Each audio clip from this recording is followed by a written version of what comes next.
জীবনে তুই বহুত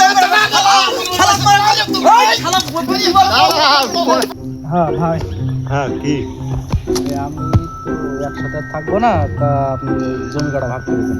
হ্যাঁ ওটা আমি মনে করছি জমি যেটা ভাগ করে দিতে আমার কাছে মেলা বোঝা মনে আসছে।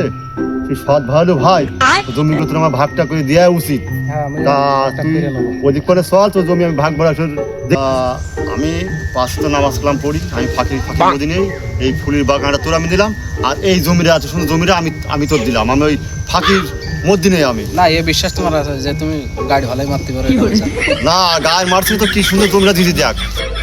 তাই দেখায় ভাই এই সজনে গাছটা তোর আমি দিলাম, খুব ভালো গাছ, 12 মাস ফল দেবে।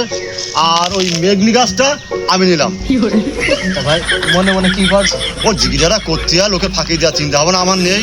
খুব বিশেষ করে বাদ বন্ধু করতে হয়, আমার চলাবে দশজন মিষ্টি হয়, তাদের ভুল না আসে বোঝে। কি হইলো মনটার মধ্যে কিছু ভালো ঠেকছে না। আচ্ছা ভাই, আপনার জমি জায়গা কি ভাগ করে দিয়ে সব সলবা না? হ্যাঁ আমার সব বুঝ করে দিয়েছে। বুঝ করে দিয়েছে, তা আপনি এখানে দাঁড়াই দিয়েছেন সজনে গাছ কার? এই ভাই এই ভুই আমার দিয়েছে, আর ওই ফুলির ভুই সে নিয়েছে।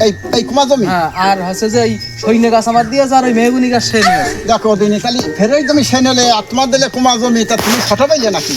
তো শুধু ঠকাই আছে, কি তোমার ঠকাই আছে। এই যে কুমা জমি আমার ঠকাই আছে? আর তারা ভালো নিয়ে জমি। কই সে শালা জীবনে বহুত সম্মান দিয়েছে, আর দেবো না শালা। কই শালা? এই মানে দাঁড়া যাইছে। আরে আমরা তো আছি। শালা জীবনে বহুত ঠকে আছে শালা। যে দেশের কুমা জমির মাঝে আছে আর ভালো জমি করা তুমি কোন শালা বলছে তোর সবচেয়ে ভালো ফলন দিয়েছি? কোনে ভালো জমি ছাপিয়ে আছে? সবচেয়ে ভালো জমি দেশের মাছ আমার সৈন্য গাছের মার ছাপিয়ে আছে, আমার দিয়েছে ওরে মেহগুনি গাছের সবচেয়ে ভালো কাজে হারাম আমার দাদা, জীবনে আমি তো তোর বড় ভাই। এই বড় ভাই তাই কি? তুমি কি তুমি বড় ভাই তাই কি?